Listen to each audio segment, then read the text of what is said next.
आणि हे नेते आपण पाहतो आहोत संजय राऊत, त्याचबरोबर अंबादास दानवे, अजय चौधरी हे देखील या मोर्चामध्ये सहभागी झाले.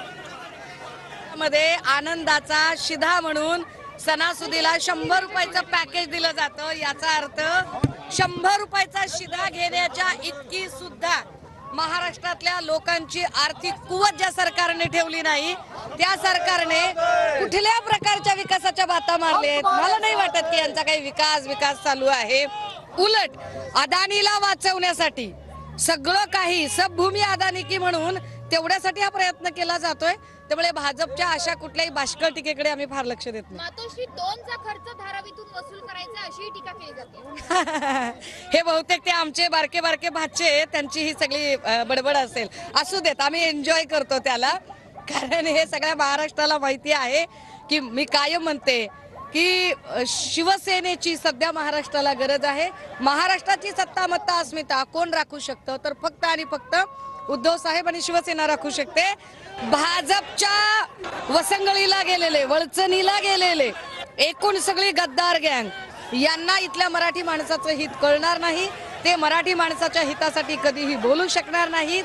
आज अदानींचं लाईट बिल जे वीज वितरणचं कनेक्शन आहे, साधारणतः 70,000 कनेक्शन या धारावीमध्ये आहेत. त्यांचे विजेचे आकडे काय आहेत, हे मीटर कुठून येतात, या सगळ्यांवर कधीतरी शिंदे गटाने त्यांच्या लोकांनी विचार केलाय का?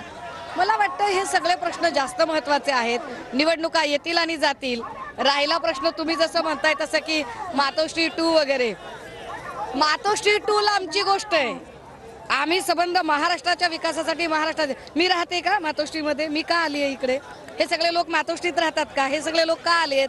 हे सगळे लोक यासाठी आलेत कारण इथे मराठी माणसाच्या हिताचा प्रश्न चर्चेला जातो.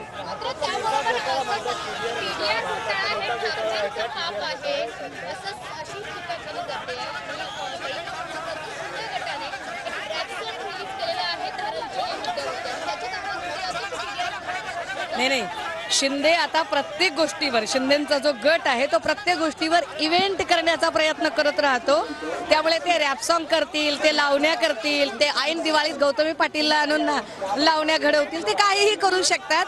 आम्ही त्यांच्या सगळ्या या गोष्टी अत्यंत गमतीदार पद्धतीने एन्जॉय करतो. फक्त राहिला प्रश्न की TDR घोटाळ्याचा, चला किमान हे तरी मान्य करता येते की TDRचा घोटाळा झाला आहे, एवढं तरी मान्य करतायत.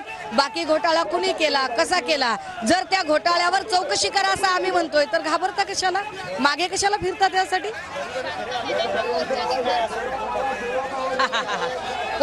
कोणत्या गरिबांना? शिंदे गटाचा एक आमदार इथे 73व्या आणि 84व्या माळ्यावर जाऊन राहायला लागला. त्यांचे फ्लॅट तयार झाले. गोरगरिबांचं काय?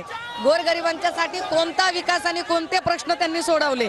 काय महाराष्ट्रातल्या जनतेचा त्यांनी विकास केला? ना महाराष्ट्रातल्या लेकरांचं शिक्षणाचा प्रश्न सोडवला, ना राहण्याचा प्रश्न सोडवला. या मुंबईच्या महापालिकेमध्ये कधी नव्हे ते चित्र सन्मान्य नेते आदित्यजींमुळे दिसतं की ज्यामध्ये महापालिकेच्या शाळांना लोक 4-4 दिवस रांगा लावून ऍडमिशन घेतात. ही विकासाची व्याख्या आम्ही इथं आणलेली आहे. ती विकासाची व्याख्या वाया सुरत गुवाहाटी पळून जाणाऱ्या लोकांना कळणार नाही. त्यांना ती कधीच कळू शकत नाही.